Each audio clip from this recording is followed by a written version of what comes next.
Hello guys, আসসালামু আলাইকুম। আবারও চলে আসলাম একটি নতুন ব্লগ নিয়ে। তো আসলে ব্লগটি হচ্ছে বিনোদন না, এটি একটি শিক্ষামূলক ভিডিও নিয়ে।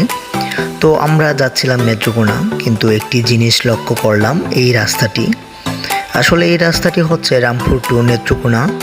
বাট এখানে একটি দেখার বিষয় বা বোঝার বিষয় হলো যে আমরা সকলেই বিভিন্ন জায়গায় যাতায়াত করি, কিন্তু কখনো কখনো অনেকেই দুর্ঘটনার কবলে প্রভাবিত হয়ে দেখি।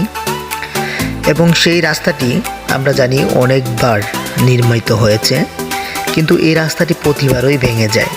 কি বলবো, বলার কিছুই নেই। আসলে মাননীয় প্রধানমন্ত্রী শেখ হাসিনা উনি দেশের উন্নয়নের জন্য অনেক কাজ করে যাচ্ছেন।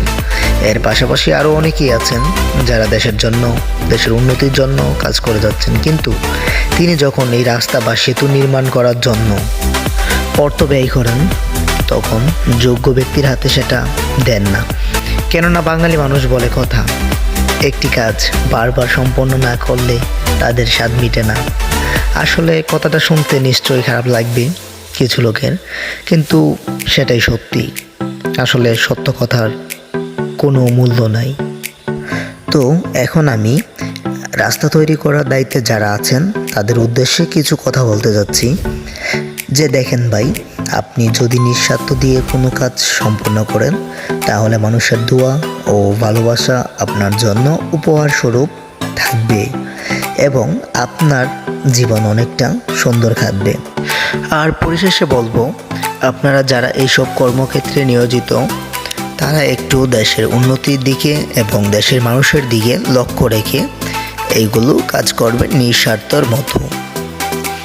ধন্যবাদ। এবং আপনাদের সাধারণ লোকদের বলছি, আপনারা এই রাস্তা বলতে কোনো কথা না, সকল রাস্তাই আপনাদের খেয়াল রাখতে হবে বা খেয়াল রাখা উচিত। যখন একজন চালক গাড়ি চালান, তখন তাড়াহুড়া করার জন্য বলা যাবে না।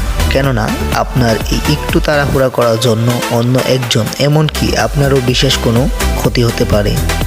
তাই রাস্তাতে চলাকালীন সময়ে সতর্কতার সহিত চলাচলা করুন।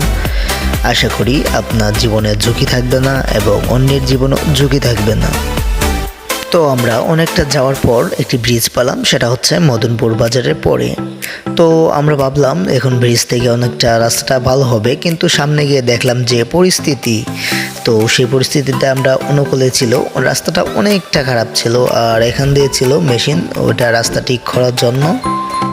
আসলে রাস্তা ঠিক করার সময় এই গাড়িটি সুরকিগুলা অনেকটা করতেছিল, সলিড করে দিচ্ছিল বা সমান করে দিচ্ছিল গাড়ির যাতায়াতের জন্য, কিন্তু আমরা এখান থেকে অনেকটা পরাজিত হয়ে গেলাম। তো আমরা রাইটে টার্ন নিলাম, টার্ন নেওয়ার পর একটু রাস্তা ভালো ছিল, ওটা দিয়ে আমরা চলে গেলাম।